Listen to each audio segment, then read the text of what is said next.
melakukan bimbingan sebisanya. Penyelesaian skripsi dilakukan secara aktif minimal 1 kali dalam seminggu sama Bapak Ibu dosen pembimbing 1 maupun 2 ya. Kenapa teman-teman? Karena 6 bulan itu sekarang seakan cepat waktunya ya. Jadi jangan menunggu teman-teman ya, tiba-tiba oh Pak mau ada wisuda langsung cepat-cepat selesai. Jangan ya. Karena nanti juga terkait dengan hal segala sesuatunya teman-teman. Nah, jadi saya sarankan untuk aktif minimal 1 kali dalam seminggu untuk melakukan bimbingan. Insya Allah semakin cepat teman-teman selesaikan bimbingan rutin, ya semakin cepat untuk penyelesaian skripsinya. Ya, jadi sudah saya informasikan ya. Di sini kalau memang nanti judul disetujui, maka mahasiswa sudah mengajukan proposal skripsi ya. Di sini teman-teman bisa lihat nanti untuk berkenaan dengan buku panduan ya teman-teman. Dari kita sebetulnya kalau dari dulu kita pakai buku ya, dan ada namanya surat ya pengantar buku untuk ditandatangani sama Bapak Ibu dosen ya pembimbing. Tapi nanti metodenya kita pakai soft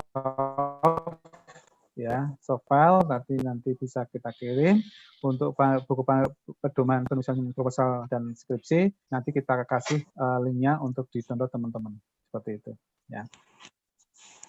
Di sini kita kerangka, saya akan lingkupnya mungkin nanti dibantu sama Pak Yani berkenaan dengan skripsinya.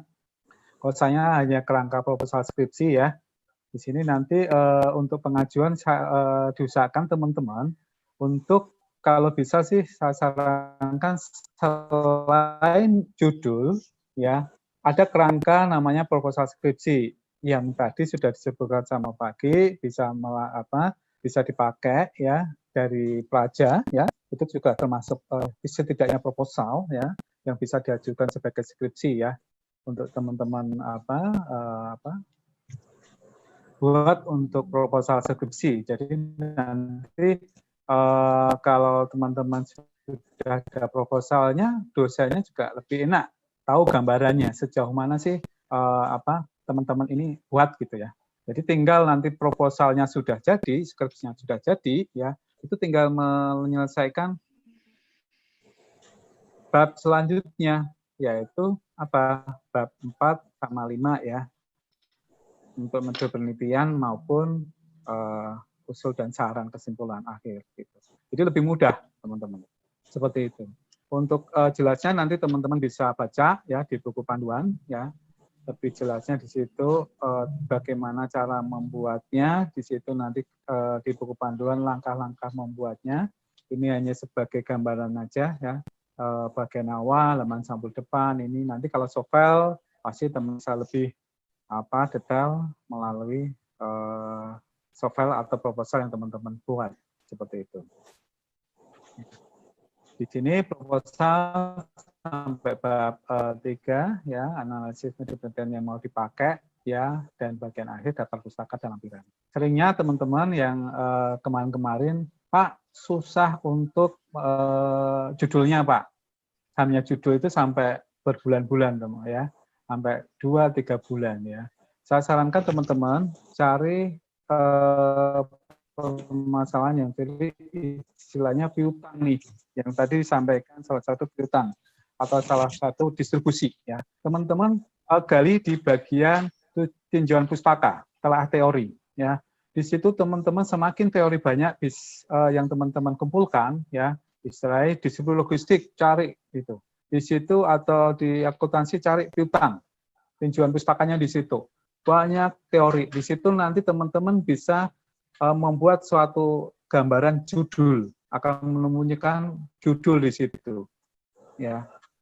Judulnya apa? Pasti di teori itu ada, karena nanti tujuan teori itu, judul itu akan kembalinya ke teori. Ya. Nah, teori itu benar apa enggak? Nah, dilakukan ada namanya metode tadi, penelitian. Ya. Dibenarkan apa enggak? Signifikan apa enggak? Gitu. Nah, di sini teman-teman jangan bingung soal judul ya. di bab 2 atau dalam arti di sini adalah cari informasi teori dimanapun, nanti akan teman-teman menemukan judul. Ya, di mana Pak? Satu bisa di buku, ya.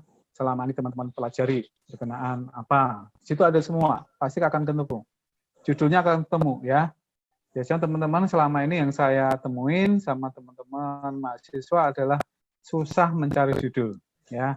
Tapi kalau teman-teman giat untuk kalau di sini teori, ya, bab 2 tinjauan pustaka, teori ini ada yang akan menyimpulkan namanya suatu judul, ya.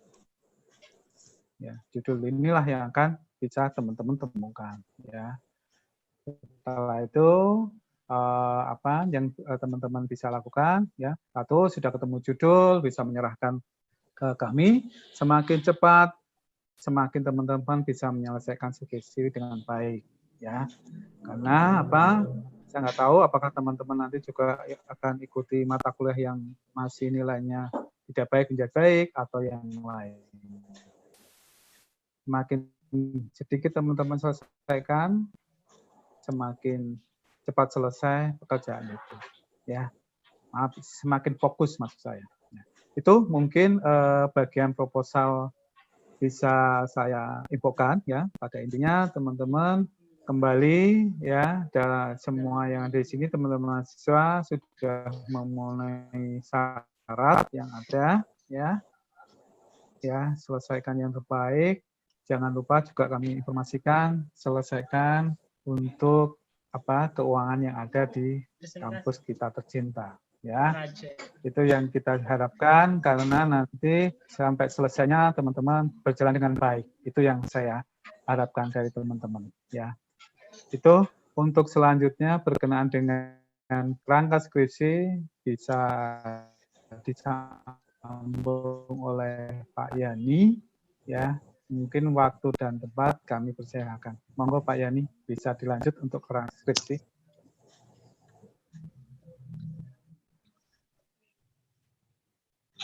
Pak Yani? Pak Yani, monggo.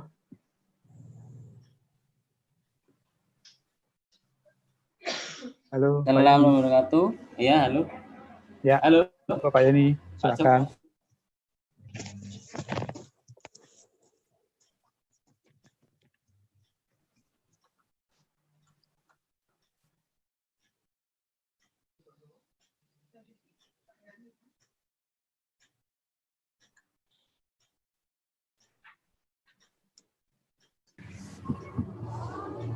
Dengar nggak suaranya? Maaf, mohon maaf. Dengaran Pak Yani. Dengan G. Terdengar Pak Yani. Dengar Pak. Ya, Pak.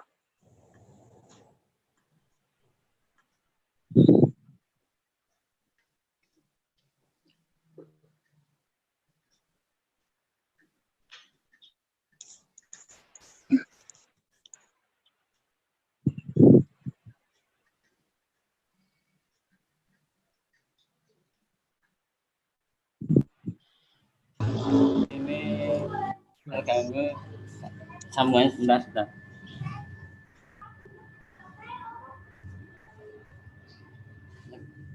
Mungkin saya lanjutkan untuk dari Pak Joko, ya. Ini sebenarnya saya kemarin diberikan bab 3 bagian untuk metodologinya.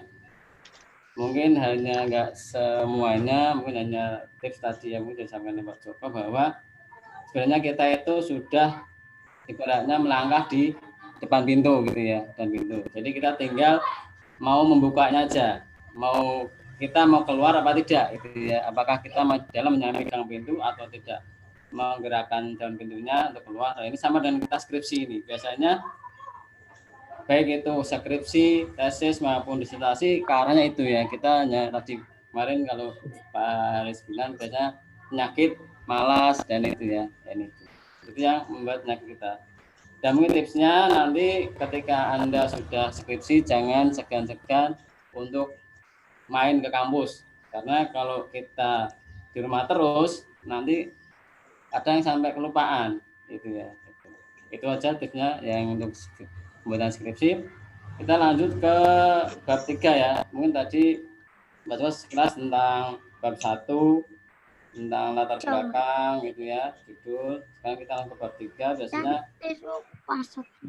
ini yang menjadi kunci dari skripsi atau pembuatan penulisan penelitian ya. Karena di metode ini kita harus bisa melakukan tadi mengolah data yang sudah di bab 1, bab 2 kita buat. Nanti di... Halo, dengar nggak? Halo. Udah sholat ya. Dengar Pak, halo. Dengar ya. Ya, Benar, Pak. Pak Yani. Ini ya. Jadi sini di bab 3 itu kalau di bulan skripsi ada berapa sub sampai 7 ya itu ya. Yang pertama ada desain penelitian. Di sini bahwa kita itu melihat apa sih yang konstruk dari penelitian kita itu apa ya.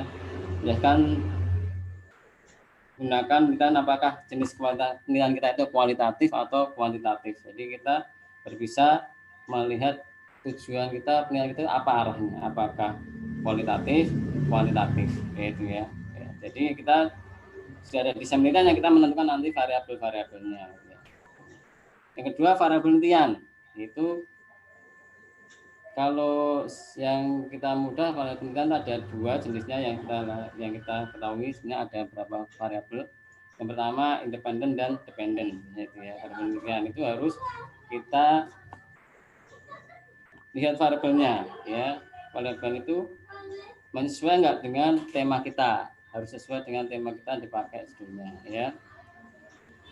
Kalau sudah ada variabelnya kita buat, nanti harus kita definisikan. Misalnya ROE itu apa sih? Definisikan ROE itu apa? Ya itu ya. Nah, itu atau misalnya logistik, kita definisikan logistik itu apa? Nah, itu. Atau misalnya kalau di manajemen misalnya pengaruh kepuasan, kita bisa mendefinisikan kepuasan itu apa? Didefinisikan operasionalnya. Definisinya dari apa? Menurut ini itu definisikan. Gitu ya. Nanti operasional di variabel itu kita harus bisa mendefinisikan, yaitu definisi sebagai acuan kita dalam nanti mengolah tadi, bisa panduan. Yang kedua objek penelitian itu tempat di mana kita melakukan penelitian atau apa yang kita teliti objeknya ya gitu ya. Terus populasi sampel dan nanti pengambilan sampel ini ya. Jadi populasi itu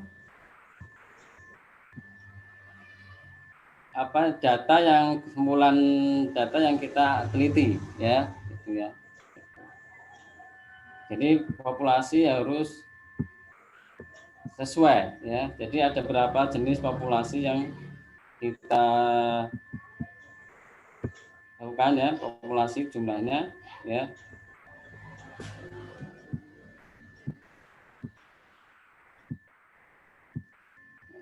Di sini populasi itu sebagai faktor penentu kualitas hasil penelitian ya. Itu salah satu populasinya sesuai apa enggak, dan nanti metodenya untuk pengambilan sampel itu yang menentukan juga ya. Jadi ada berapa sampel ya yang harus kita lakukan nih ya. Jadi karena populasi kadang ada populasi juga dijadikan sampel karena apa? Karena populasinya kecil ya. Misalnya kalau di audit auditor di tempat provinsi, dinas provinsi itu kan cuma sedikit, hanya 7. Padahal ini mungkin ini ya di penelitian ya, sorry ini lanjut Pak. Nah, ini sudah terus. Ini sebenarnya populasi tadi ya. Ini. Jadi populasi sudah kita tentukan harus homogen ya, harus sama. Terus ada ukuran sampel. Ukuran sampel ini bagi penentu kualitas dari penelitian kita. Jadi ada aturan berapa minimal sampel yang harus kita lakukan. Ada misalnya minimal 30 ya. Itu minimal sampel terkecil yang harus kita lakukan. Karena semakin besar sampel, maka semakin valid penelitian kita ya. Tapi tergantung dari populasi yang kita lakukan penelitian. Di sini ada beberapa ukuran sampel ya, ada heterogenitasnya, ada tingkat presisi ya, persoalan teknik dan kesediaan sumber. Maksudnya di sini sampel itu kan terlalu lama, misalnya terlalu besar, kita tidak punya waktu, tenaganya tidak ada, maka hanya dilakukan teknik pengambilan sampelnya. Bisa pakai slovin ya, atau populasi sampel gitu, atau hanya dari persentase populasi. Lanjut Pak Yuda. Ini sini kita hanya ulang ada beberapa teknik dasar pengambilan sampel. Ya, ada random, sistematik, stratified, dan cluster atau gugus atau multistage. Ini ya. Lanjut aja, nanti mereka belajar random ya, random cara acak yang mengenai data ya, itu. Terus Pak Yuda lanjut, maaf aja. Ya, ini ada tekniknya, yaitu sampel itu random, sampel itu diacak. Ya, setiap unsur ada memiliki kesempatan untuk dijadikan sampel. Gitu ya. Ada sampel secara tingkatan, ya, ada sampel wilayah. Misalnya kita meneliti tentang wilayah di Jawa Tengah, sampelnya, populasinya Jawa Tengah, tapi dijadikan sampelnya hanya berapa wilayah saja. Gitu. Yang kedua sampel proporsi, ya, bisa dengan sampel strata tingkatan. Ya, ya memotong nggak terlalu lama, kita lanjut ke sampel kelompok gugus ini ya. Ini populasi sangat besar wilayah yang sangat luas. Ya, ini diambil misalnya di Papua diambil berapa wilayah, di Jawa Tengah berapa wilayah, di Jawa berapa wilayah, itu khususnya kelompok. Lanjut Pak. Nah, ini ya. Di sini bahwa dalam melakukan kegiatan sebenarnya tidak ada populasi normal. Jadi kalau kita buat populasi normal itu ya tidak ada. Jadi acak, nanti dibuat rata-rata, ya. Nanti kita kelompokkan. Jadi menjadi suatu kurva yang normal. Jadi dalam kehidupan nyata tidak ada populasi itu normal. Jadi hanya diambil berapa, nanti kalau kita nanti ke PSS nanti bisa populasi normal kita buat siasatnya. Lanjut. Ini ya sekilas nanti sudah. Ya. Di sini dalam membuat sampel random kita ada beberapa acuan ya. Ada tabel bilangan random William Koppen itu yang dijadikan wilayah, jadikan acuan ya, itu yaitu dia dengan menentukan jumlah populasi yang terjangkau ya, lalu ukuran sampel yang harus diambil itu yang dipakai. Atau slovin, rumus slovin ya, jadi ada beberapa rumus itu bisa dibuka dari berapa jumlah sampel yang dibutuhkan, misalnya ada 300 nanti diambil berapa, itu slovin juga. Atau distribusi sampling dengan distribusi normal rata-rata sampel ya. Lanjut ya, karena saya nggak bisa menjelaskan cara ini di sini ya, nanti kita kalau misalnya bimbingan atau perlu waktu. Di sini ada beberapa tadi ukuran sampel yang dipersyaratkan dalam suatu penelitian itu ya, itu. Jadi kalau dunia itu layak sampelnya itu minimal 30 tadi disebutkan sampai 500 ya. Jadi kalau kita ada sampel data, misalnya kita pakainya sampelnya kuesioner ya, itu harus minimal sampel yang diambil ada 30 orang gitu.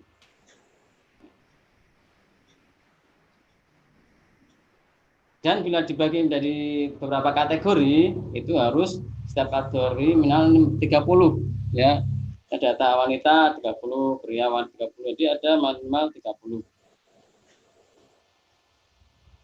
Atau dengan multivariate ya, multivariate itu beberapa variabel ya, multivariate itu bisa misalnya dengan korelasi atau regresi berganda ya, maka jumlahnya harus lebih dari 10 kali jumlah variabel yang diteliti. Ini jadi kita harus nanti desain penelitiannya harus hati-hati ya, karena kita dalam menentukan olah data ini yang agak sulit ya, harus sesuai. Kita sudah punya kerangka pemikiran, judul, tapi kalau tidak ada mengolah datanya diolah atau tidak ada, nanti kita kembali lagi ya merubah penelitian judul. Penelitian eksperimen yang sederhana biasanya kelompok eksperimen, kelompok kontrol masing-masing antara 10 sampai 20 ini. Jadi sebenarnya ada parabol kelompok kontrol, kelompok pengendali itu ada di situ tidak saya jelaskan. Nah, ya, ini karena hanya kita mengulas saja, hanya mengulang isi dari bab 3 tentang sampel. Lanjut Pak Yudo. Di dalam metode mengolah data, jadi kita ada beberapa metode bagaimana mengolah data. Di sini nanti di bab 3 ada kita menggunakan data kita apa yang kita lakukan, dengan wawancarakah, ya, apakah dengan cara bebas atau terpimpin atau bebas terpimpin itu ya, atau yang kedua dengan observasi dengan non sistematis atau sistematis. Biasanya yang kebanyakan di skripsi biasanya itu kuesioner sama dokumentasi ya, yang paling mudah ya kita membagikan kuesioner ya, ini ya, atau dokumentasi ada foto kegiatan kita waktu melakukan observasi atau kegiatan skripsi ya, atau dengan kelima pakai fokus group discussion. Jadi ini kita biasanya ke arah 3-4 ini yaitu dengan kuesioner atau dokumentasi ya, atau tergantung dari data kita apa data primer atau data sekunder ya, gitu. Kalau data primer tadi misalnya kuesioner, atau kita mengambil data atau mengelompokkan ada dummy ya, ada 1 dan 0 dummy ya.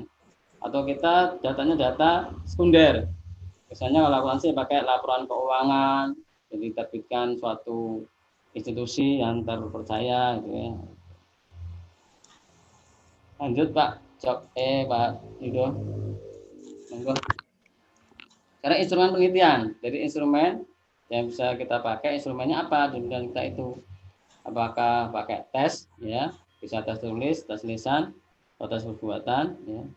Ada kuesioner. Kuesioner biasanya sikap, skala sikap, skala penilaian ya. Ada skala Likert gitu ya, yang dipakai hanya 1 sampai 7 atau 1 sampai 5 tergantung dari kebutuhan penelitiannya.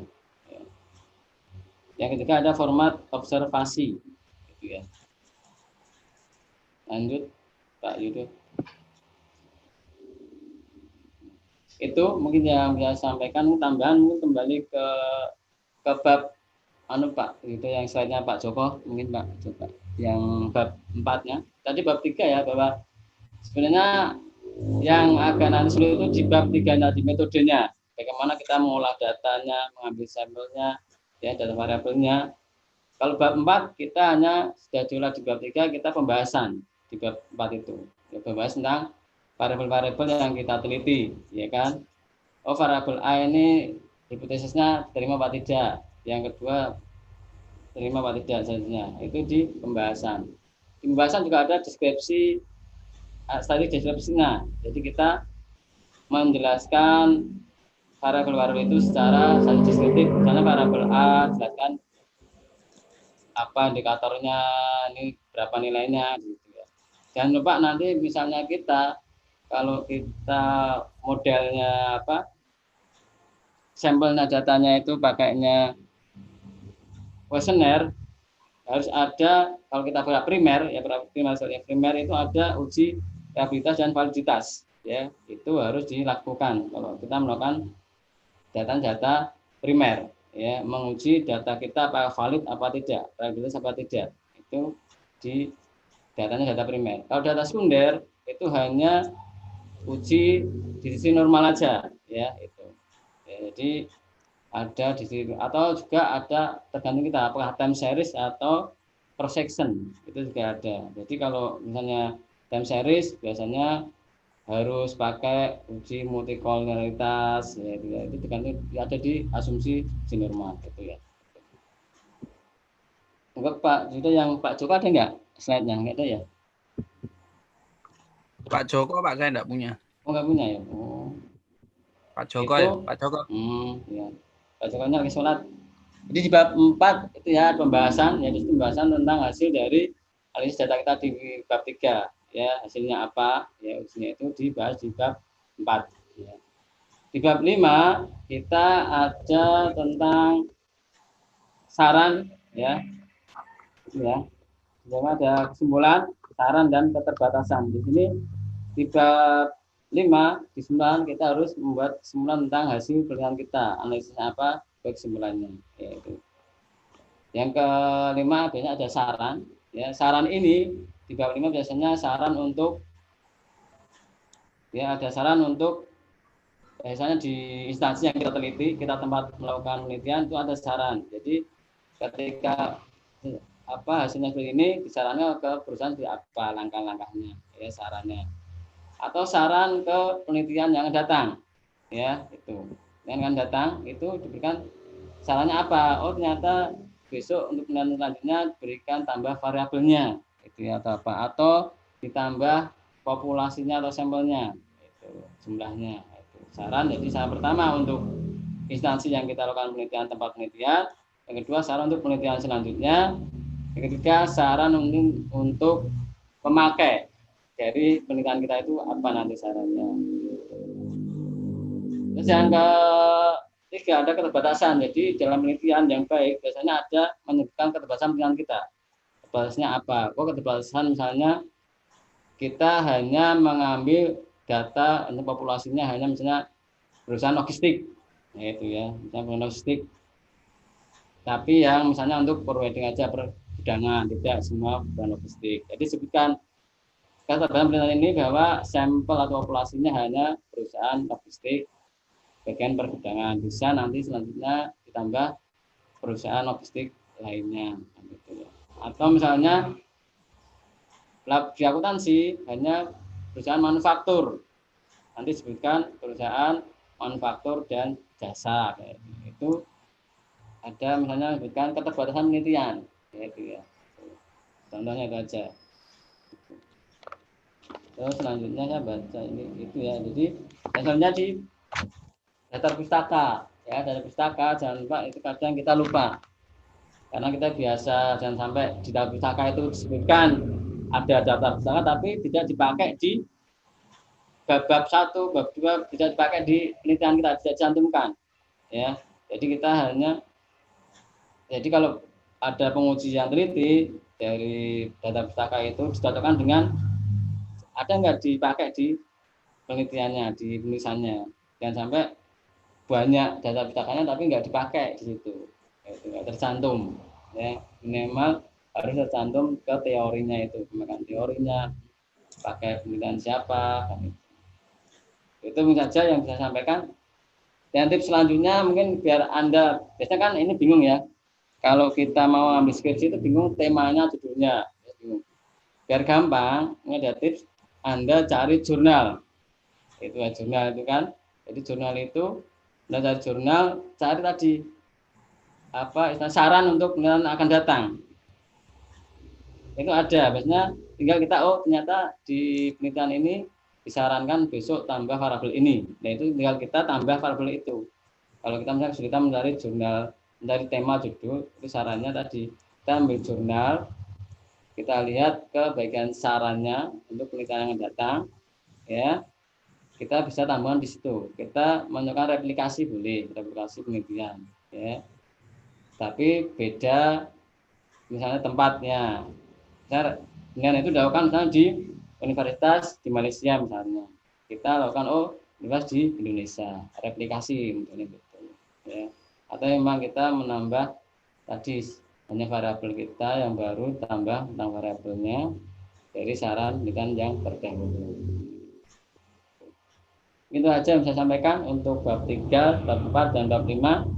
Nanti kalau misalnya cerita misalnya bisa konsultasi ke dosen-dosen baik itu manajemen, akuntansi, dosen kita akan selalu welcome untuk membantu Anda dalam menjalankan skripsinya. Ya, tidak ada kata tidak bisa, harus coba dulu. Ya, Pak susah dari tema, tapi harus kita dari tema dulu. Ya, atau sebelumnya kita usahakan konsultasikan. Jangan dipendam. Ya, karena kalau dipendam itu nggak keluar di jalan terus, nggak keluar. Ya, harus dikonsultasikan ke dosennya atau teman sejawatnya dosen lainnya. Jadi nggak fokus punya dosen pembimbing ini, kita nggak fokus Bisa kerja lainnya nggak apa, hanya sebagai referensi aja, tapi kita tetap membantu ke dosen pembimbingnya. Itu aja untuk dari saya untuk pembahasan skripsi ini. Dan ada manfaatnya. Kalau ada kata-kata yang salah, kalau cepat, mohon maaf ya, karena memang kita lulus sore ya. Jadi saya masih Pak Yudo kembalikan ke Bu Susi untuk ini. Mohon selamat sore, assalamualaikum warahmatullahi wabarakatuh ya. Monggo. Terima kasih pada Pak Joko dan Pak Yani atas penjelasannya tentang skripsi. Sebelum sesi tanya jawab, ini ada sharing dari praktisi dan juga alumni kita, dari Pak Aryawan Kusumaryanto, Sarjana Ekonomi, sharing tentang ilmu atau pengalaman tentang tempat praktek kerja atau tentang bagaimana praktek kerja itu dilaksanakan. Waktu dan tempat kami persilakan Pak Wawan.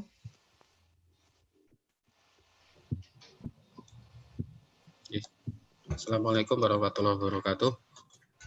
Waalaikumsalam warahmatullahi wabarakatuh.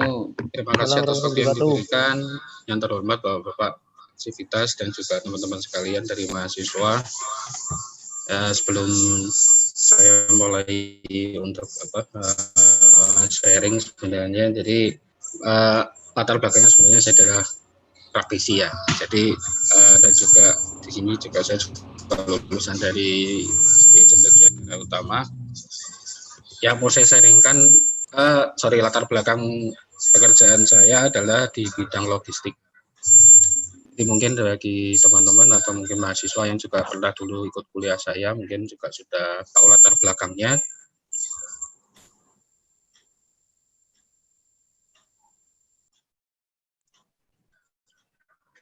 Jadi saya akan mengkhususkan saja kalau misalnya nanti ada teman-teman yang akan melaksanakan kegiatan atau praktek kerja di logistik. Sebelumnya, seperti yang kita ketahui bersama, kalau di SDN Cendekia Karya Utama sudah menjalin kerjasama dengan perusahaan-perusahaan logistik yang ada di Semarang khususnya.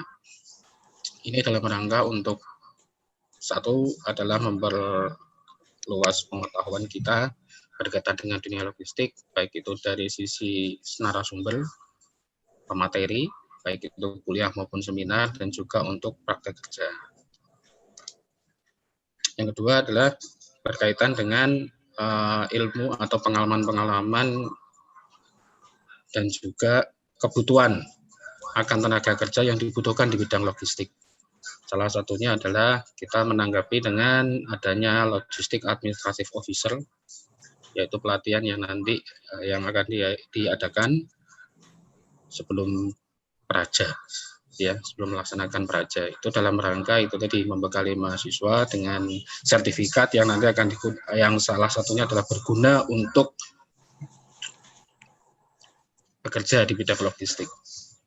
Nah, berkaitan dengan ini semua, saya mau sharing aja pengalaman bahwa nanti kalau dari teman-teman yang akan melakukan kegiatan di praja di bidang logistik, ya sebenarnya untuk semua perusahaan sebenarnya adalah sama, tidak ada perbedaan. Jadi kalau untuk yang jadi bagi teman-teman semua, maaf ini agak sebentar ya karena mungkin audionya kurang bagus.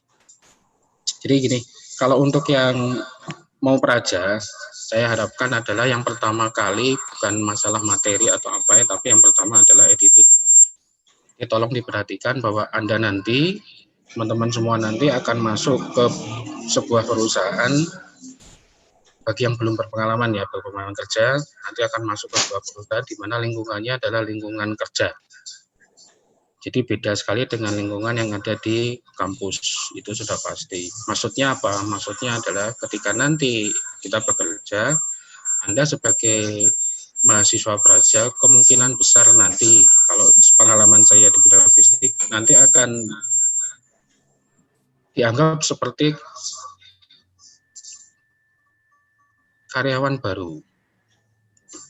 Ya, jadi di sana nanti biasanya nanti akan ditanyakan dulu kira-kira apa yang sudah pernah didapat di kampus, mata kuliahnya berkaitan dengan ini apa saja. Dari situ nanti baru kemudian diberikan penyesuaian dari pihak perusahaan nanti akan oke, kalau seperti itu berarti nanti yang di sini nanti yang akan dipraktekkan adalah ini. Jadi mereka nanti akan memberikan direction ya, istilahnya arahan bagaimana Anda pertama kali. Tapi satu hal sebelum ke situ, biasanya dari pihak perusahaan itu akan melihat bahwa si mahasiswa ini atau anak yang praja ini aktif atau tidak. Jadi Anda sebagai orang yang nanti masuk ke sebuah aktif bertanya, untuk aktif kira-kira mengikuti dari kegiatan yang perusahaan tersebut lakukan. Jadi nanti ketika Anda masuk ke dunia kerja, jangan kemudian bahwa saya di sini mahasiswa, saya di sini belajar, tidak. Saya harapkan Anda tetap terjun bergabung, karena bagaimanapun kalau kita di logistik itu berkaitan dengan dunia praktek ya. Kerja itu juga praktek, jadi learning by doing itu memang sangat memang sangat dominan di sana. Jadi Anda akan belajar bukan hanya pada teori sudah dianggap di kampus. Kalaupun di situ ada teori nanti akan diberikan sambil jalan. Nah, di sini adalah keaktifan Anda diuji. Rata-rata bagi mahasiswa yang pemalu gitu, nggak mau tanya, nggak mau aktif, biasanya ya cuma duduk saja, karena satu di perusahaan tersebut, apalagi di logistik, kita sangat berkaitan dengan yang namanya waktu. Jadi waktu betul-betul sangat dominan di dunia logistik. Karena apa? Yaitu tadi namanya ekspor, kita satu berkaitan sama barang yang harus mengikuti kapal. Yang kedua adalah kalau impor, kita mengikuti adalah waktu free time yang harus yang dipenuhi. Jadi istilahnya kita selalu bekerja kejar-kejaran dengan waktu. Di sini kecepatan Anda di dalam menangkap sebuah peluang bahwa oh ya ini saatnya saya untuk aktif itu sangat diperlukan. Jadi penyesuaian saran saya adalah penyesuaiannya sangat cepat. Ya, jadi Anda berusaha untuk adaptif di perusahaan tersebut. Tanpa itu tadi satu adalah attitude-nya, etikanya dijaga. Apabila di situ memang bagaimanapun juga itu adalah dunia kerja, sama dengan di sini bahwa itu kalaupun mungkin ada yang lebih tua atau mungkin Anda di situ lebih senior walaupun umurnya sama dengan Anda, ya tolong dihormati juga dengan panggilan Pak atau Mas begitu. Dan juga jam kerja. Jadi kalau di perusahaan tersebut rata-rata datangnya jam 9, ya namanya kerja berarti antara jam 8. Anda juga datangnya jauh lebih awal.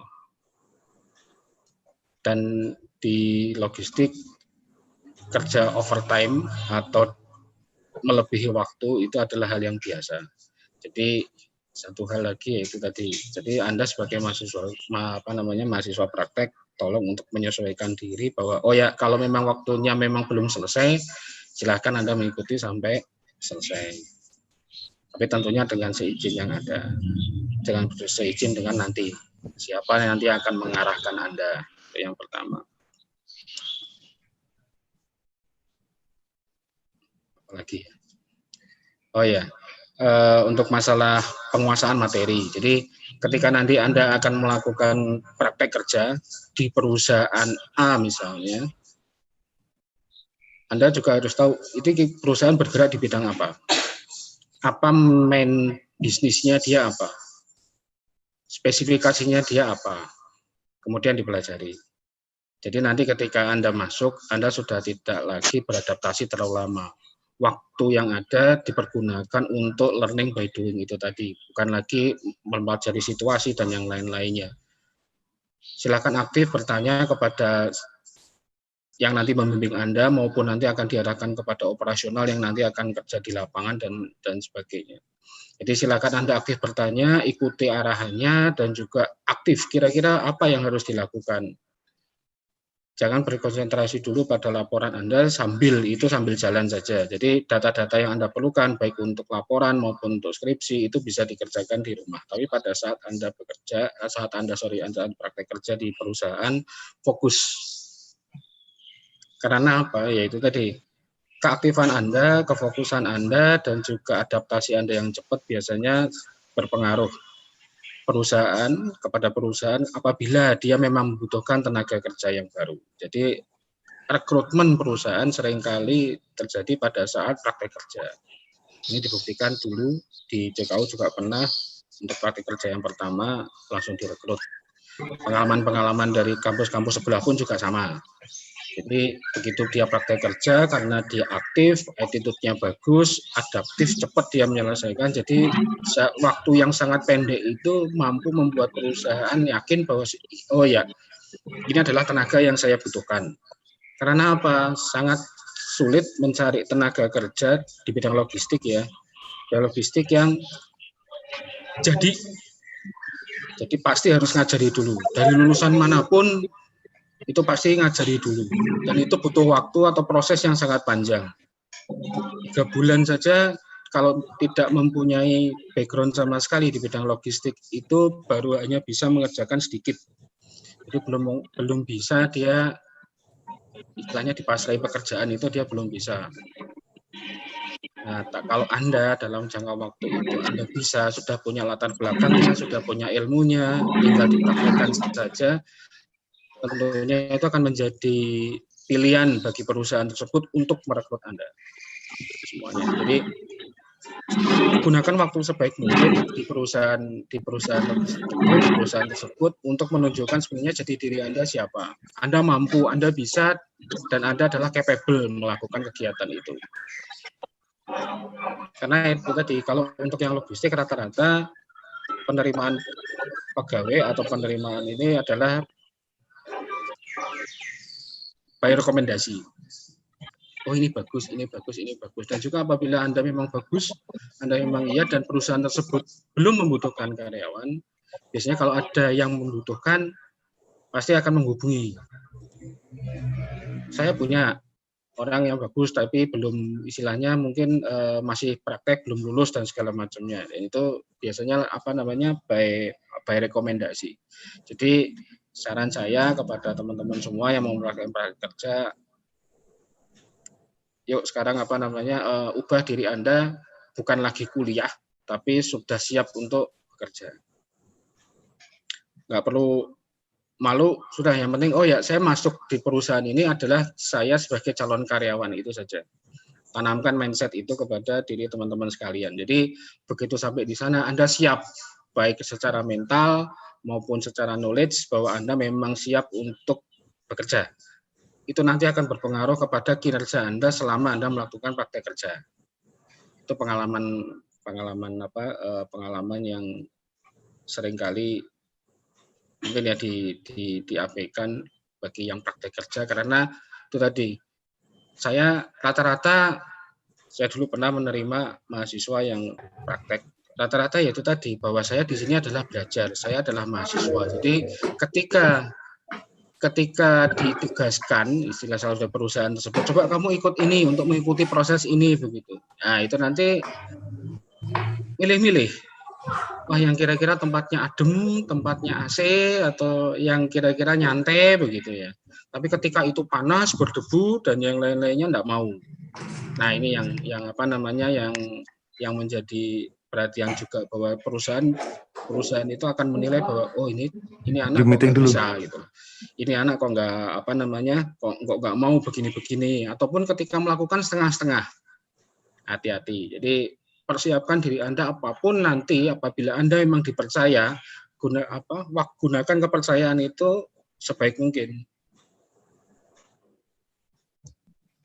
Kalau harus ke lapangan di mana itu panas berdebu, oke, silakan ikuti saja. Aktif. Oh ya, saya kemarin proses A belum, yang saya ikuti proses B. Berarti proses A-nya bagaimana? Anda menanyakan bagaimana proses A, baik itu secara administrasi, dokumen maupun lapangan. Jadi mohon maaf ya kalau saya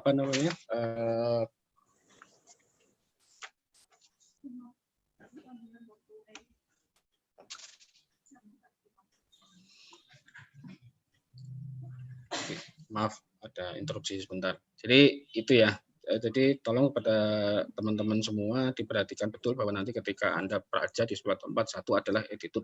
Jadi 1 jam kerja diperhatikan, bagaimana Anda bersikap, bagaimana Anda nanti beradaptasi, dan nanti bagaimana Anda melakukan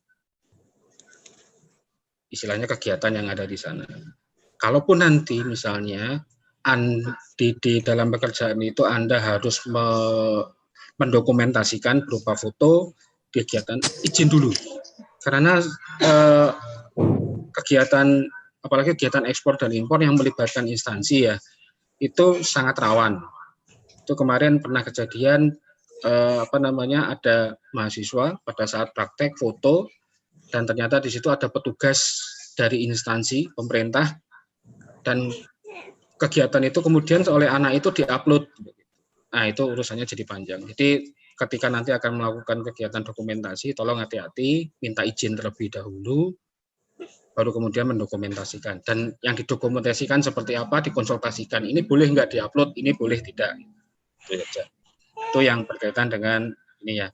Kalaupun dan juga lagi apabila di dalam nanti Anda melakukan meminta data untuk keperluan pelaporan praktek kerja Anda, nanti izin terlebih dahulu bahwa boleh tidak dokumen ini kita copy untuk dimasukkan ke laporan praktek kerja atau laporan prajanya.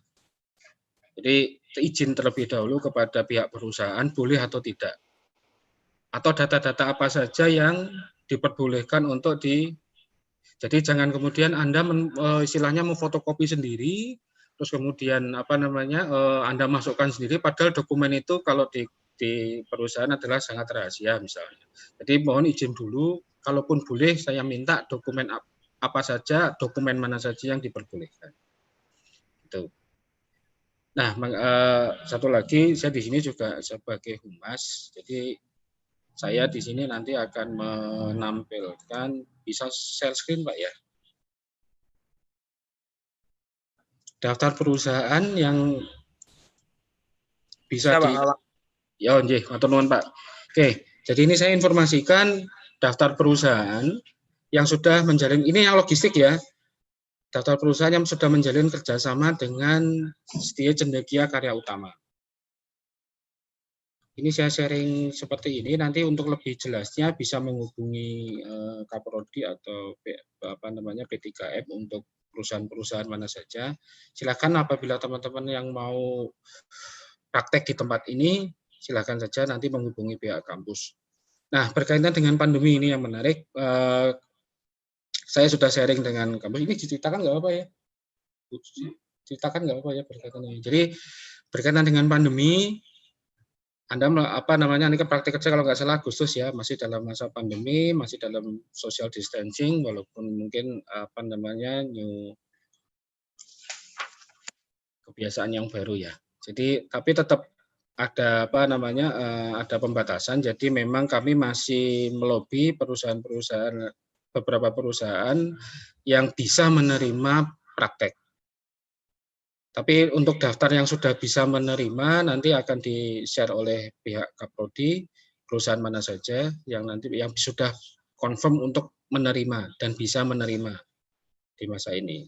Nah, di dalam daftar ini mungkin nanti ada beberapa perusahaan yang memang belum bisa menerima. Jadi saya harapkan untuk dari teman-teman semua untuk aktif bahwa nanti saya mau ke perusahaan A, misalnya katakanlah di salah satu daftar ini.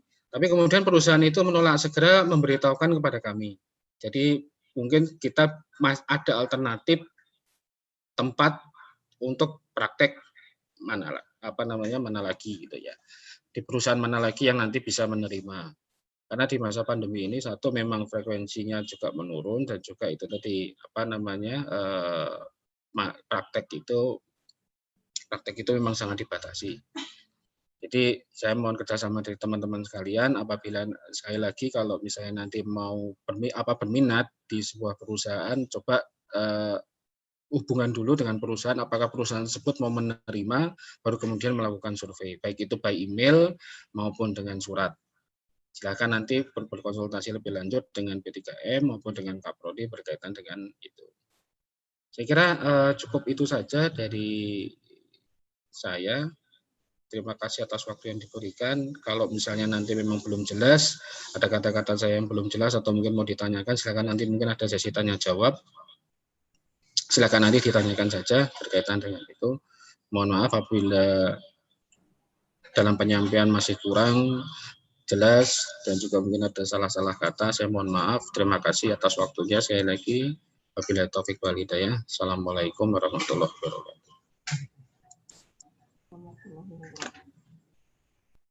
Terima kasih Pak Wawan atas sharingnya. Untuk selanjutnya sharing dari alumni kita jurusan akuntansi dari Bapak Tony Wahyu Sugiarto. Waktu dan tempat kami persilahkan. Oke, terima kasih Mbak Susi, Pak Aryawan. Selamat sore, Assalamualaikum warahmatullahi wabarakatuh. Waalaikumsalam warahmatullahi wabarakatuh.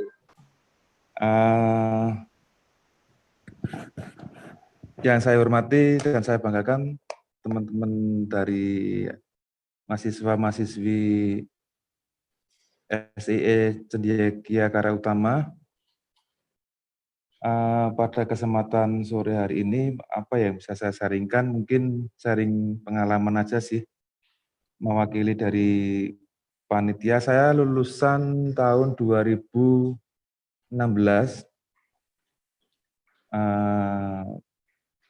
jurusan akuntansi. Kurang lebih pada saat saya kuliah juga sudah bekerja ya, jadi saya kuliah sambil bekerja di institusi perbankan. Yang bisa saya sampaikan kepada adik-adik, untuk ini khususnya jurusan akuntansi ya Mbak Susi ya? Akuntansi manajemen Mas Tony. Akuntansi manajemen ya. Ya apa, peluang sangat terbuka ya di jurusan itu, akuntansi dan manajemen, karena itu sifatnya general, jadi bisa dimasuk ke perusahaan manapun, bentuk usaha manapun, perdagangan, manufacturing, perbankan, itu bisa masuk akuntansi dan manajemen. Kalau di salah manajemen sendiri kan ada beberapa pengelompokan ya, jurusan manajemen yang bidang marketing, manajemen keuangan, dan lain-lain. Sedangkan untuk akuntansi, jika adik-adik bisa mengembangkan setelah lulus nanti bisa ke profesi maupun ke lebih spesifik lagi, bisa menjadi akunting atau bisa ke konsultan tax consultant maupun bisa masuk ke KAP untuk yang jurusan akuntansi. Dan juga bisa masuk ke dunia perbankan juga, gitu. Pengalaman saya kalau di kurang lebih saya 10 tahun sampai 13 tahun di dunia perbankan, memang banyak analisa yang dibutuhkan untuk di laporan keuangannya, kemudian manajemen keuangannya. Jadi banyak, saya dulu awalnya ketika masuk perbankan, dari awalnya saya kerja di manufacturing kurang lebih 6 tahun, kemudian pindah ke perbankan itu kurang lebih 13 tahun, saya mau nggak mau harus mengikuti nambah ilmu lagi. Jadi saya kuliah lagi di CKU ya Mbak ya. Kuliah lagi untuk membekali diri. Kemudian ya manfaatnya banyak sekali. Karena kalau di perbankan itu lebih banyak ke analisa laporan keuangan, analisa kebutuhan modal kerja, dan berhubungan dengan keuangan. Nah, itu sangat membantu sekali, ilmu aplikasi, sangat applicable sekali ya untuk jurusan akuntansi maupun manajemen. Jadi Anda yang masuk di jurusan ini, insya Allah lapangan pekerjaan sangat terbuka sekali jika Anda menekuni dan terus mengembangkan spesifikasi Anda mau di manajemen maupun di akuntansinya. Ya, never stop learning ya. Berarti walaupun sudah bekerja itu juga masih harus nuntut ilmu ya. Nuntut ilmu itu tidak sesuai umur. Jadi kalau contoh nih di akuntansi, Anda bisa sekolah lagi ke PPAK atau ke akuntan publik, bisa ke auditor gitu kan, menjadi auditor. Jadi peluangnya sangat terbuka sekali teman-teman adik-adik semuanya. Itu. Dan lebih mudah untuk mendapatkan kesempatan untuk magang karena setiap di perusahaan baik jasa, manufacturing maupun perdagangan semua pembukuan tuh kadang UKM ya. UKM tuh pembukuannya kan belum sempurna untuk akuntansi ya. Jadi teman-teman bisa belajar sambil memberikan advisement jika UKM itu kadang kan belum bankable atau belum bisa menyusun laporan keuangan sesuai dengan ketentuan. Itu bisa istilahnya memberikan masukan ya pada nanti misalkan beberapa adik-adik bisa misalkan mendapatkan kesempatan untuk magang studi banding atau macam itu bisa memberikan masukan itu. Itu aja Mbak Susi mungkin sharingnya nggak banyak. Siap, Mas Tony. Jelas semangat terus untuk selalu berkarya dan belajar. Menuntut ilmu itu tidak ada batasan umurnya sih menurut saya. Mau jenjang lebih tinggi silahkan, mau bekerja nanti sekolah lagi juga monggo. Karena ilmu akuntansi manajemen selalu berkembang. Bisa Anda bisa wira swasta juga bisa sih. Itu Pak Susi, terima kasih atas waktunya. Ya, Mas Tony, terima kasih. Bu Sulis, monggo. Terima kasih Pak Tony atas sharingnya.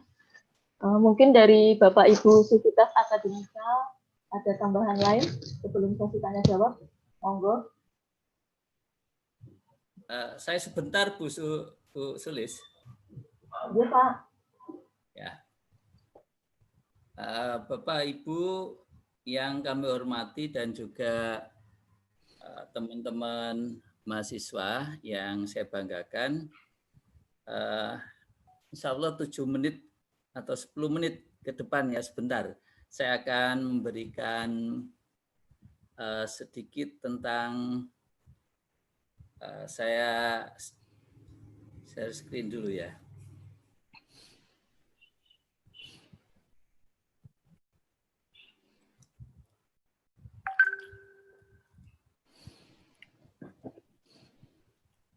Ya, teman-teman mahasiswa sekalian, tadi sudah disampaikan ya secara jelas oleh Pak Gi, kemudian tentang skripsinya oleh Pak Joko dan Pak Yani.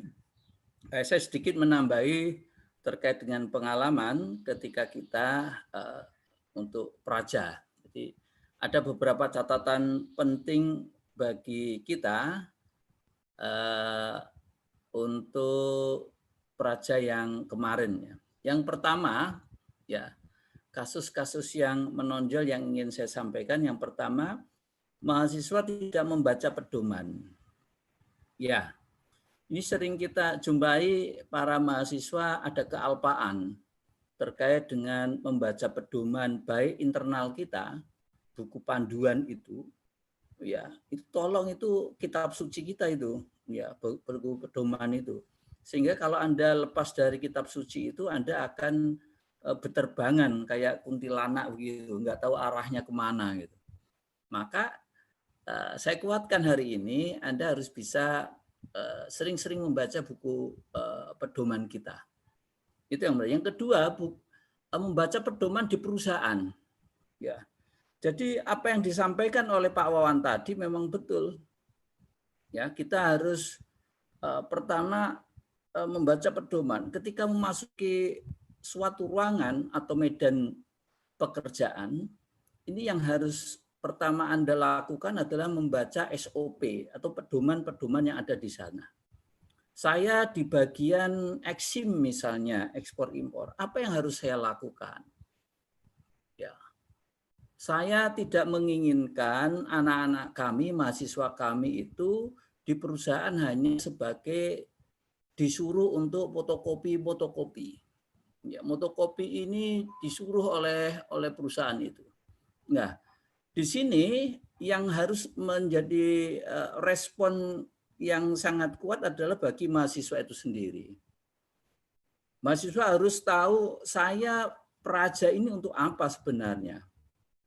Ya, tetapi harus disampaikan dengan etika, attitude yang baik ketika disuruh motokopi.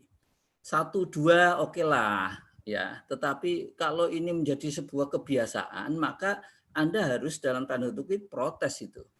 Tidak bisa, saya ilmunya apa suruh nyuruh fotokopi. Ya. Jaga marwah alma mater kita, ya, alma mater kita. Jadi Anda itu secara teori sudah dibekali, nah sekarang sedang praktek. Ya. Jadi ini harus ada benang merahnya. Ya. Itu yang pertama. Jadi baca pedoman yang ada Anda memasuki dunia lain, di pekerjaan itu SOP-nya Anda kuasai, pelajari. Ya. Apalagi nanti kalau sudah bekerja, saya di bagian apa, pedomannya harus dikuasai.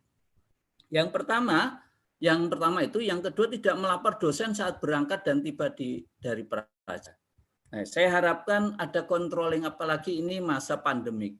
Ya, Anda gerak ada inisiatif ya untuk bisa melaporkan, atau Pak saya posisinya berangkat atau tidak, meskipun ya ada sebuah kebiasaan di perusahaan ya, berangkat pulang itu mesti ada absensi ya. Tapi jangan membuat ruang yang menjadikan antara dosen pembimbing dengan mahasiswa itu jalan sendiri-sendiri. Ya enggak tiap hari lah untuk izin berangkat atau tiba, itu enggak tiap hari. Tapi setidaknya ada komunikasi yang intens antara dosen dan mahasiswa. Ketika mahasiswa tidak pernah bimbang konsultasi, ya ini secara real ya mahasiswa sekalian, apalagi kemarin, ya saya menguatkan ini harus wajib hukumnya karena bebannya muatan SKS-nya 3 SKS, jadi enggak sembarang ya. Kalau Anda tidak mematuhi itu, Anda akan kecewa. 3 SKS Anda nilainya sangat terpuruk nanti kan 3 SKS, sehingga antara praja skripsi ya itu kan praja 3 SKS, skripsinya 6 SKS. Ya. Jadi yang saya harapkan ya awal tadi proposal dibuat. Kemarin tahun 2019 hanya 1-2 yang membuat awal proposal itu. Ya. Jadi tolong aturan-aturan main yang sudah kita ciptakan, yang kita buat, ya teman-teman mahasiswa bisa mengikuti dengan baik. Insya Allah ya dengan aturan yang kita buat, mahasiswa patuhi, nanti akan mengena ketika Anda memasuki dunia kerja. Kemudian mahasiswa malas lah ini, ya tadi sampaikan oleh Pak Awan, setidaknya wah nek gawean golek sing adem, ya golek kanca ngerokok keluar, gitu. Ya karena kemalasan, bosan ini diciptakan oleh diri sendiri. Coba kita menawarkan pekerjaan kepada staf atau pimpinan yang ada di perusahaan. Apa yang bisa saya bantu Bu, Pak, Direktur atau apa ya, sehingga kita ciptakan sendiri ya. Jangan sampai praja ini ya hanya sekedar membatalkan sebuah kewajiban saja, lalu kemudian nggak ada ilmu yang didapat dari praja. Ini eman-eman ya, ketika kita selama 3 bulan begitu hanya ya membatalkan kewajiban saja, saya buat proposal, saya melaporkan prajanya, ya sudah selesai gitu. Jadi mahasiswa itu tidak proaktif. Ya. Nah, ini ya mahasiswa harus proaktif. Ya. Nah, kemudian mahasiswa memasukkan dokumen, ya banyak plagiat dari dari laporan-laporan itu. Ya karena hanya sebatas ya saya hanya membatalkan kewajiban sudah selesai. Apalagi saya berbicara tentang skripsi yang kemarin itu. Ya. Hari ini kita harus bisa berubah. Mahasiswa angkatan 2020 ini ya harus bisa membuat ruang yang baik bagi dirinya juga bagi lembaga. ya, akan memalukan dunia persilatan kita ya ketika mahasiswa memasukkan dokumen. Ya. Itu sekira, apalagi dokumen-dokumen yang ada di perusahaan itu ya itu sangat secret. Memintanya juga harus melalui prosedur yang berlaku ketika akan memenuhi laporan praja itu. Biasanya kan kita membutuhkan dokumen-dokumen itu. Ya, saking ingin cepatnya ya dokumen itu didapat dari website ya. Website kadang kurang up to date ya, atau praja yang dulu-dulu ya, karena ya motivasinya itu tadi, motivasinya tidak sekedar hanya membatalkan kewajiban. Masih sudah dapat tempat praktik tapi tidak berangkat. Nah, ini ya kalau hal ini terjadi ya mahasiswa sekalian, saya tidak berharap ini terjadi.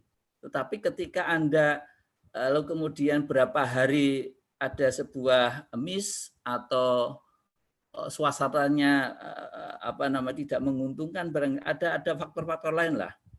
Maka ini harus segera ya melaporkan kepada lembaga atau kepada STE CKU. Nah, ini juga sering juga terjadi, sudah praja belum bawa surat tugas, diurus sesudah praja. Nah, tolong ya, jadi perangkat-perangkat ketika kita mau praja ini, mahasiswa sekalian harus dipersiapkan dengan baik. Ya, dengan baik. Ya. Memang beberapa perusahaan adalah jalinan kerjasama dengan CKU. Tetapi sekali lagi mari kita bangun marwah lembaga kita dengan baik. Mahasiswa sebelum berangkat, apa sih buat checklist, apa sih yang harus saya bawa? Surat tugas, surat survei barangkali, dan sebagainya. Ya itu harus dipersiapkan. Nah, penulisan laporan tidak sesuai pedoman. Nah, ini sangat disayangkan. Maka sekali lagi ke poin 1, pedoman ini penting. Ya. Jadi Anda menulis pedoman dengan perguruan tinggi yang lain, itu saya tolak itu. Karena sistematikanya sudah berbeda, tidak sesuai dengan sistematika di CKU. Ya. Saya sepintas melihat sudah beda, saya kembalikan. Ini berarti tinggal hanya pena IDW begitu mahasiswa saya. Penyelesaian laporan juga sebanyak yang terlambat. Ya. Nah ini dosen pembimbing jarang memantau. Jadi saya mohon juga kepada dosen pembimbing ketika nanti ditunjuk, ini juga melakukan pemantauan, ya. Kalau bisa home visit atau home office, office visit, ya, kunjungan ke kantornya, ya, barang 1 kali atau 2 kali atau 3 kali dalam 3 bulan itu, ya, supaya kita ada tindak lanjut menitipkan anak-anak mahasiswa kita ini tidak sekedar hanya melepas, tapi kita sambangi, ya, kita kulonu ini pengalaman kemarin saya dengan Pak Teguh ya itu beliau enak sekali ngomongnya itu, jadi ada timbal balik yang menguntungkan gitu. Nah ini kami berharap dosen pembimbing juga memantau ya anak-anak bimbingannya sampai sejauh mana. Tidak hanya memantau terkait dengan di prajanya, tetapi memantau terkait dengan laporan-laporannya nanti sampai sejauh mana. Karena kalau sudah loss itu kemarin saya 2 orang itu loss ya sudah dia, apalagi sudah balik ke desanya sudah di luar jangkauan itu. Nah, pembimbing praja sibuk. Nah ini kami berharap nanti sesibuk apapun karena kita mempunyai tanggung jawab pada mahasiswa untuk segera dilakukan bimbingan secara baik. Yang terakhir Bapak Ibu dan mahasiswa sekalian, ya, jadi ada punishment ya. Di lembaga apapun mesti ada punishment ketika sanksi ini ya terhadap pelanggaran. Sanksinya adalah dibatalkan praja dan harus mengulang. Ya, bisa terjadi. Ya, nanti ada poin-poin yang apa namanya yang kita sampaikan itu. Menambah jam praja atau menambah jam praja di industri perusahaan. Ada yang menarik ya teman-teman mahasiswa sekalian, ini tantangan bagi kita di Ritra Kargo ini yang pernah kita lakukan kunjungan ke Ritra Kargo. Ritra Kargo ini rekrutmennya berbeda untuk terkait praja karena keinginan Ritra Kargo nanti selama 6 bulan dia praja akan menjadi karyawannya ketika dia memenuhi. Nah, ini tantangan bagi para mahasiswa nyoba di Ritra Kargo paling satu lah, ya. Kemudian dibatalkan nilai prajanya bisa jadi atau diskros tidak boleh praja. Nah, ini kira-kira teman-teman mahasiswa sekalian mohon menjadi perhatian kita semuanya. Mari kita patuhi aturan main yang sudah tadi disampaikan oleh Pak Ki, Pak Joko, dan Pak Yani terkait dengan praja dan skripsi. Saya kira itu Bu Sulis. Terima kasih. Matur nuwun. Assalamualaikum warahmatullahi wabarakatuh. Waalaikumsalam warahmatullahi wabarakatuh. Terima kasih atas arahan Pak Jesse, ini sangat bermanfaat agar pelaksanaan praja ini berjalan dengan baik dan tertib dan dilaksanakan oleh teman-teman mahasiswa dengan penuh tanggung jawab dan disiplin. Dan juga bisa saya tambahkan penampilan juga harus diutamakan. Misalnya kalau mahasiswa mengajukan surat di tempat formal harus berpenampilan rapi, memakai sepatu dan tidak memakai kaos oblong. Itu yang kadang dilupakan oleh teman-teman mahasiswa. Itu aja. Mungkin ada tambahan lagi dari Bapak Ibu kalian, monggo. Tanya jawab aja Bu, langsung. Oh ya. Pak Haris ada enggak? Pak Haris katanya mak. Lanjutannya jawab aja Pak, monggo. Acara selanjutnya tanya jawab tentang praja dan skripsi yang akan dipandu oleh Ibu Susi. Monggo Bu Susi. Ya, terima kasih waktunya Bu Sulis. Selamat sore mahasiswa Prodi Akuntansi dan Manajemen, khususnya semester 6. Sebentar lagi kalian memasuki gerbang kelulusan ya. Jadi syaratnya harus praja, mengikuti berbagai macam pelatihan, yang pastinya pelatihan LAO yang sudah kemarin kami gembar-gemborkan. Dan mumpung ini lengkap mahasiswanya semester 6, saya hanya menyampaikan saja. Nanti bulan Juli mulai ada pelaksanaan pelatihan LAO tanggal 4 dan itu pelatihannya dilaksanakan secara tatap muka. Jadi mohon untuk yang masih di luar kota bisa siap-siap untuk segera datang ke kampus dan mohon untuk segera menyelesaikan kewajibannya. Karena ini mumpung masih lengkap semester 6-nya ya.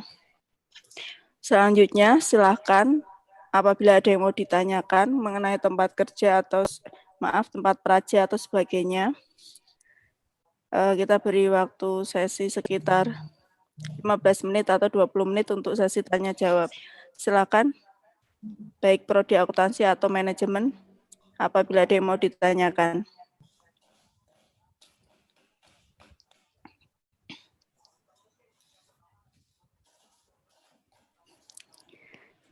Diam semua, sudah jelas apa bingung atau mubeng? Coba videonya ditampilkan semua, mahasiswa. Baik akuntansi sama manajemen, jangan-jangan ini ditinggal tidur ya.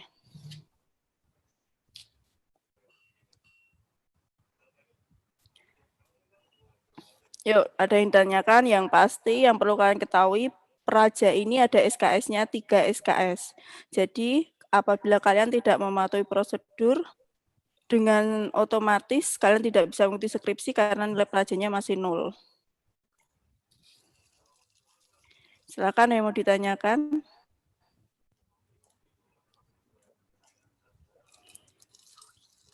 Ini yang masih asing, Mbak Dewi Sartika, Mbak Putri Sekarlangit. Kalau dilihat saya tidak pernah jumpa dengan Wajahnya pada mubeng semua. Gimana ini. Pak Haris?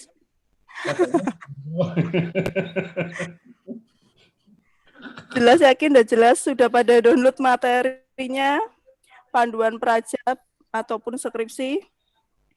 Sudah, Bu. Jelas.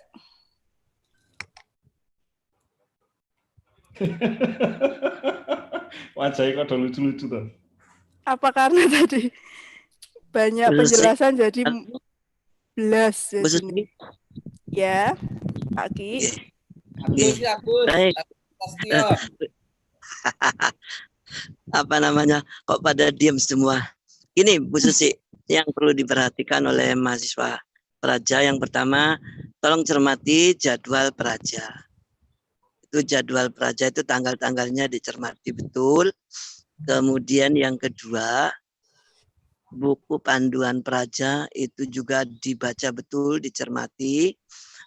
Kemudian karena jadwal yang sudah ditetapkan tadi itu sangat mepet-mepet, mohon mahasiswa mempergunakan waktunya dengan tepat, sehingga kami dari P3M maupun Kaprodi bisa menyelesaikan jadwal praja sesuai dengan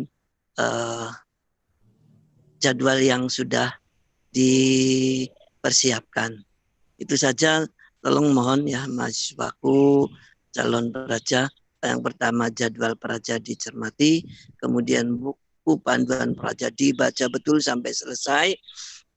Kemudian setelah itu monggo nanti saya rasa Kaprodi Manajemen maupun Pak Prodi Akuntansi nanti atau P3M bisa menjelaskan lebih lanjut apabila memang setelah saudara cermati betul jadwal maupun panduannya ada yang ingin nanti didiskusikan. Mungkin sekarang ini ada yang sudah paham, ada yang setengah paham, atau yang belum paham tapi malu-malu karena dilihat teman-temannya, bisa nanti secara secara pribadi langsung ke kampus untuk menanyakan hal-hal yang terkait dengan praja. Itu saja, Bu Susi. Terima kasih. Assalamualaikum. Waalaikumsalam. Terima kasih Pak Ki masukannya. Nanti untuk tadi timeline-nya praja yang berkaitan tentang praja ataupun nanti skripsi dan pelatihan akan kami upload di website. Jadi rajin-rajinlah kalian untuk buka website kampus ya. Ada pertanyaan? Sudah ada pandangan akan melakukan praja di mana? Oke, saya sharing sebentar Bu Susi. Ya, silakan Pak Haris. Saya sharing aja dari sisi saya sebagai salah satu stakeholder ya. Saya akan menyampaikan saja ini SDM yang dibutuhkan dunia industri atau perusahaan saat ini. Termasuk saya sebagai salah satu pengusaha dunia logistik dan macam-macam misalnya gitu ya. Yang itu siapa ngasih panah itu? Kalau tiba-tiba ada panah tuh gimana ceritanya itu? Oke, yang dibutuhkan ini. Ya. Yang dibutuhkan sekarang itu kan revolusi industri 4.0 gitu ya. Kalau orang banyak ngomong itu yang dibutuhkan janjinya apa sih? Ini penting ya karena tatkala nanti terjun di tempat praja, kalau nggak paham repot. Ini yang dibutuhkan nih. ITKC. Bukan berarti ITKC ini programmer enggak ya. Apa itu ITKC? Inovatif, tepat, kreatif, efektif, cepat, efisien. Ini SDM yang dibutuhkan. Ya, jadi kalau bisa jadi seseorang ITKC itu pasti perusahaan butuh. Pasti itu. Jadi harus yang inovatif, terus tepat guna gitu kan, kreatif. Tapi nggak boros gitu loh, efektif. Terus cepat bikin surat nggak perlu 1 jam 2 jam, 2 menit selesai misalnya itu. Efisien pasti. Ini yang dibutuhkan, ya. Jadi tolong amatin kalau mau terjun di dunia usaha dengan zaman yang sekarang, kalau belum jadi orang yang IT kece, wah susah. Serius, saya bilang serius. Apapun perusahaannya, sebesar atau sekecil apapun usahanya, ini kalau masih malas-malesan itu enggak laku. Yang ada kalian hanya mengganggu nanti. Gitu. Ini saya sebenarnya ada ini sekarang itu sudah tidak 4.0 tapi 5.0 ya. Indonesia udah ketinggalan ini. Nah, saya cuma mau kasih tips aja. Saya nggak tahu ya, apakah Anda sudah mengenal tempat praja yang istilahnya menerapkan praja daring? Saya nggak ngerti. Ya, cuma sudah ada. Nah, saya nggak ngerti, apakah Anda sudah ngerti apa belum nih? Ya, oke. Ini sebetulnya saya lagi susun alternatif tempat praja daring maksudnya ya, dengan pendaftaran khusus. Jadi yang mau mahasiswa yang mau daftar daring itu juga ada apa namanya formnya khusus. UKM atau perusahaan yang mau ngambil mahasiswa yang bisa untuk praja daring juga ada linknya khusus. Tapi saya belum bisa lontarkan sekarang, perlu masih lagi kajian khusus ini sama teman-teman di Jakarta sama Surabaya. Ya, nggak tahu ini jatahnya Anda sekarang atau jatahnya tahun depan. Oke, ini tips menentukan tema atau judul. Rata-rata, terutama teman-teman dari pondok nih, teman-teman dari pondok itu rata-rata mau bikin tema aja udah bingungnya nggak karu-karuan.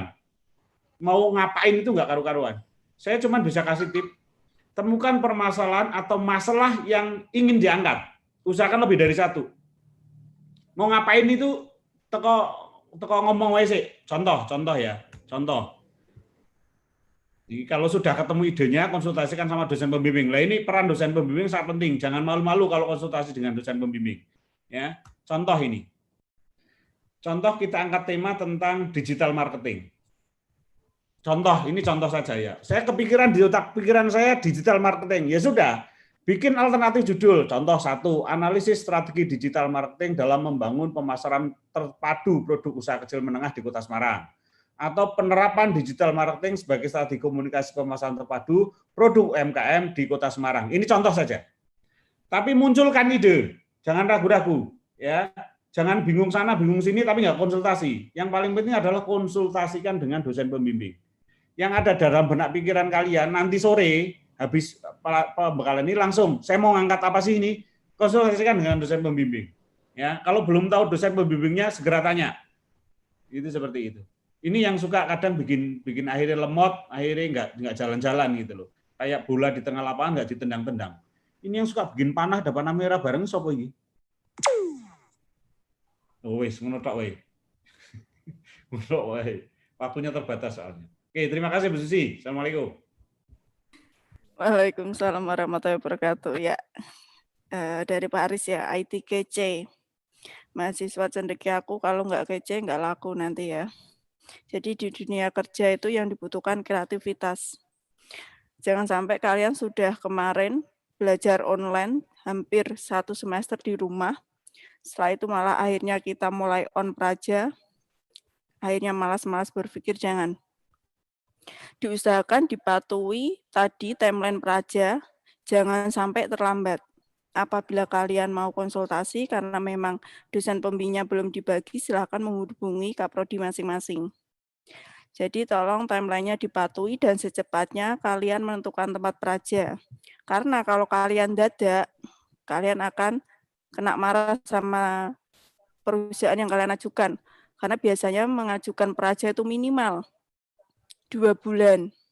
Ini kita masih punya waktu 1 bulan. Kemarin saya dan Pak Wawan sempat memang kita sudah konsultasi dengan beberapa perusahaan. Ini sebagai penjembatan aja. Ritra Kargo sudah bisa menerima Jasko Logistik, DPM, dan Tedo Makmur. Selain itu silahkan kalian mau praja dimanapun terserah, bahkan di Surabaya atau Jakarta nggak apa-apa, asalkan memang kalian punya keinginan untuk praja di sana. Jadi silakan waktunya kalian mengembangkan diri kalian. Biar nanti saat lulus sudah tidak bingung mau kemana. Ini waktunya kalian membangun network. Jadi selalu nanti kalian bisa syukur-syukur bisa direkrut langsung oleh perusahaan.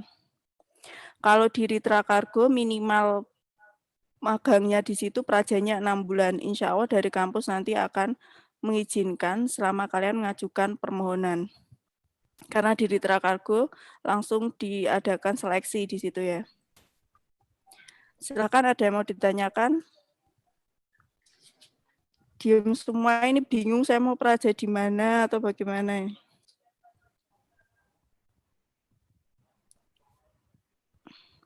Kenapa yang kelas weekend tidak ada yang tanya? Saya praja di mana ya Bu? Boleh praja di manakah? Kan kita sudah kerja Bu. Kenapa tidak yang tanya seperti itu? Apakah kalian mau double praja plus kerja?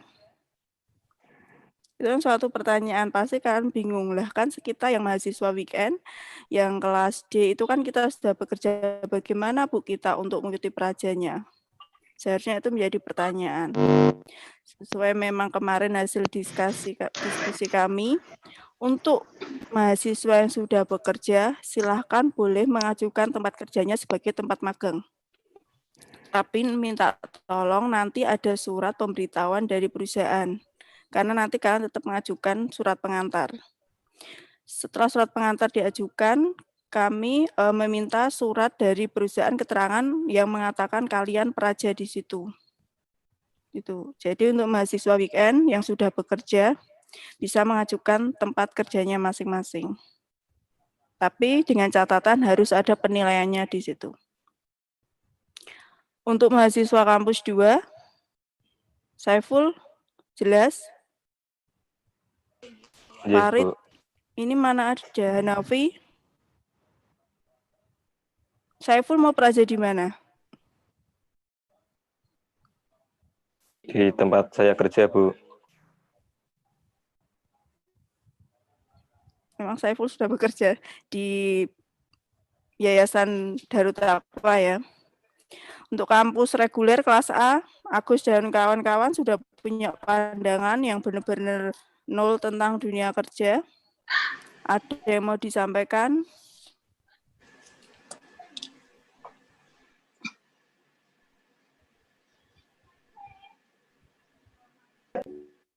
Diam semua. Berarti saya anggap paham ya. Jangan sampai nanti setelah ini banyak yang japri saya tanya dengan pertanyaan yang sudah dijelaskan. Karena kalian sudah dikasih waktu untuk bertanya, tidak ada yang bertanya. Saya ulang lagi, nanti mulai Juli akan diadakan pelatihan LAO, Logistik Administratif Officer, dan juga ekspor-impor. Ini adalah sangat penting yang membekali kalian nanti sebelum praja, karena rata-rata saat praja ilmu itu sangat kepakai. Jadi harapan saya minta tolong dipatuhi prosedurnya nanti saat LAO dan mohon kewajibannya segera diselesaikan. Ada yang tanyakan lagi? Kalau sudah tidak, ya Mbak Dewi Sartika. Bu mau tanya, ya. Tadi kan ada kategori buat praja kayak di bagian BUMN atau gimana itu tadi UKM. Nah kalau di tempat kerja saya itu bagian perdagangan tuh bisa enggak ya? Bisa. Mbak Dewi bekerja di mana? Di daerah Semawis, distributor kain. Nama perusahaannya apa? CV Abadija Tekstil. Oh, bagian tekstil bisa. Nanti di formnya, tadi kalian sudah mendownload materi buku panduan praja dan juga skripsi. Di situ juga ada form pendaftaran praja. Tolong itu diisi. Di situ ada surat kesanggupannya. Apa saya share screen ya biar kalian paham daripada nanti. Nah.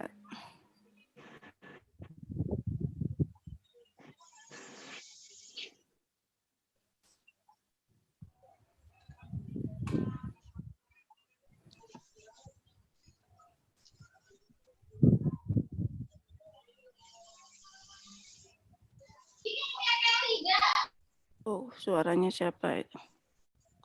Nih, formnya tolong diperhatikan ya, jangan sampai nanti ada pertanyaan. Form ini linknya sudah kami share di web. Silakan nanti diklik, termasuk tadi linknya sudah di-share di mahasiswa. Nama diisi lengkap, program studi kalian apa, kelas A itu ada reguler pagi, kelas B kampus 2 atau Darut Taqwa, kelas C ada reguler sore atau malam, kelas D reguler weekend. Silakan dipilih. Emailnya diisi lengkap, maksudnya diisi jangan sampai salah. NIM kalian berapa, hobi kalian. Apa hobinya? Harus ditulis, jangan sampai nulisnya asal. Hobi makan. Bidang kerja yang kalian sukai. Entah itu digital marketing, admin atau input data, accounting atau admin keuangan, atau lainnya. Silahkan ditulis. Karena ini buat menentukan dosen pembimbing kalian. Nomor HP atau nomor WA yang aktif. Tema penelitian. Tema penelitian kalian apa? Tempat praktek kerja. Tempat praktek kerja yang rencana kalian, tempat praktek kerja praja, tempat praktek yang akan kalian jadikan sebagai praja itu ditulis, boleh mengajukan 1 atau 2, karena siapa tahu di tempat A ditolak, kalian bisa mengajukan tempat B. Terus silahkan upload surat pernyataan kesanggupan praja. Di bawahnya ada form kesanggupan prajanya. Di sini nama NIM Prodi. Dengan ini menyatakan kesanggupan mengikuti kegiatan praja sebagai berikut. Yang pertama disiplin. Mengikuti peraturan tempat praja, melaksanakan praja sampai selesai atau sesuai yang ditentukan oleh perusahaan, membuat laporan praja, pernyataan di atas dibuat sungguh-sungguh tanpa paksaan. Silakan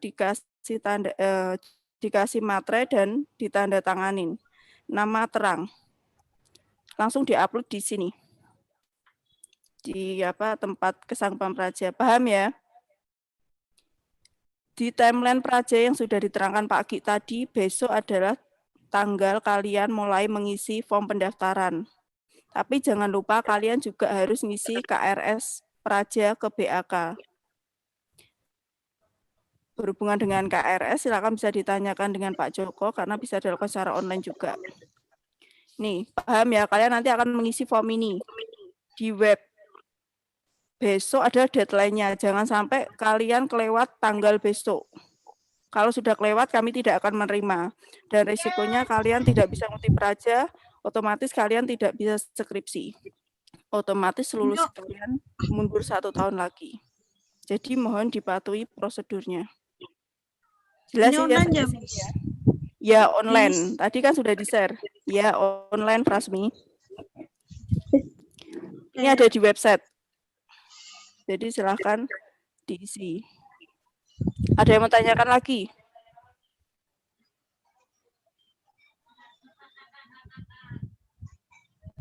Gus, jadinya nggak sampai takut, Gus. Apa, Gus? Bu, saya, Bu. Ya. Bu, kalau temanya itu terserah kita kan ya? Tema terserah Mbak Sekar. Mbak Sekar jurusan akuntansi ya. Jadi tema yang mau diangkat Mbak Sekar apa? Mungkin tentang jurnal atau tentang keuangan apa itu boleh. Nanti bisa dikonsultasikan dengan Pak Yani. Terima kasih, Bu. Ya. Ada lagi?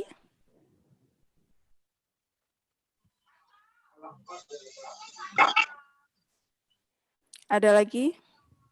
Riana, Bu, tanya. Ya, siapa ini? Riana. Oh, Ria, ya. Bu, kalau untuk tema penelitian ini harus diisi apa enggak ya, Bu? Harus diisi. Karena kalau nggak diisi nanti kamu nggak bisa submit itu. Berarti wajib ya? Iya, diisi semua yang di... Penelitian berarti berkaitan sama tempat praktek kerjanya gitu ya, Bu? Iya. Oh, Jadi kalian praja sekalian, tempat praja itu biar kalian ngirit waktu, jadikan sebagai tempat penelitian skripsi kalian. Jadi misal kalian mau menganalisa tentang keuangan, data-data apa aja yang kalian butuhkan, jadi itu dimanfaatkan selama praja. Sekalian saat praja itu kalian istilahnya mencari data di situ. Oh, butuh tentang gambaran tentang keuangan ini, diminta sekalian. Jadi nanti saat kalian selesai praja, proposal skripsi kalian sudah jadi. Tidak mengulangi lagi, kalian pindah tempat praja, harus mengantar surat pengantar lagi, minta izin lagi gitu. Jadi kalau bisa usahakan tempat praja adalah tempat penelitian kalian. Jadi tidak mengulangi 2 kali lagi. Langsung data kalian sudah dapat. Nanti kalian bisa lulus cepat, skripsinya bisa cepat selesai. Oke, baik. Paham. Ada lagi?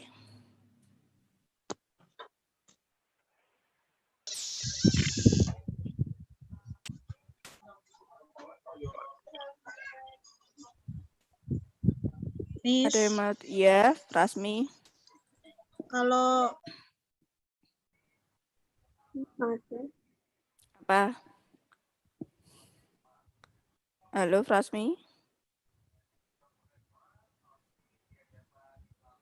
pembimbing, Ya, pembimbingnya gimana?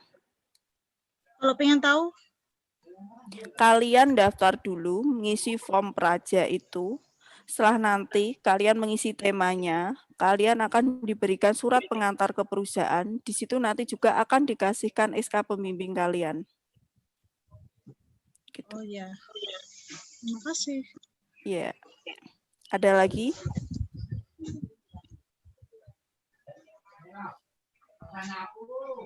Gus tanya Gus. Sudah tidak ada yang tanyakan? Ingat ya, besok deadline-nya untuk mengisi form pendaftaran praja. Lewat hari itu, maka secara otomatis aplikasi menolak dan kalian dianggap tidak mendaftar dan tidak melaksanakan praja. Jadi tolong diperhatikan penuh. Ya, Del. Mau Ya, nanya, Del. kalau Apa, misalnya Del? besok kan udah ngisi tema penelitian itu, terus nanti pas nantinya tuh nggak pakai tema itu boleh nggak, Miss? Boleh, maksudnya dirubah lagi gitu ya? Iya, rubah. Ya, nanti boleh dikonsultasikan kepada dosen pembimbing karena nanti sudah dapat dosen pembimbing.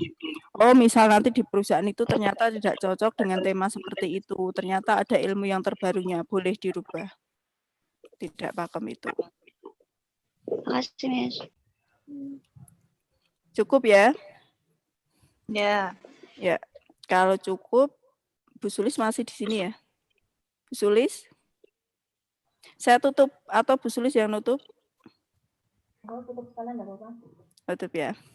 Ya, kalau sudah tidak ada pertanyaan, terima kasih waktunya. Saya ingatkan sekali lagi, mulai Juli nanti ada pelatihan logistik administratif officer dan juga ekspor-impor. Mohon, karena pelatihannya tatap muka, yang masih di luar kota, silahkan untuk siap-siap segera kembali ke kampus. Terus mohon kewajibannya segera dilakukan untuk kelancaran pelatihan tersebut. Terima kasih waktunya, terima kasih atas kegiatan pembekalan praja ini. Saya mewakili lembaga, apabila ada salah-salah kata, kami mengucapkan mohon maaf yang sebesar-besarnya. Semoga ilmu sore ini ya bisa bermanfaat buat kalian semua. Kalian bisa lulus tepat waktu, mendapat nilai yang baik. Dan yang pasti yang belum kerja, selesai praja bisa langsung direkrut. Amin ya. Apabila sudah tidak ditanyakan, terima kasih waktunya. Saya akhiri. Selamat sore. Assalamualaikum warahmatullahi wabarakatuh. Waalaikumsalam warahmatullahi wabarakatuh. Terima kasih, Miss. Terima kasih Bapak Ibu. Terima kasih Bapak Ibu dosen semua. Ayo Nara.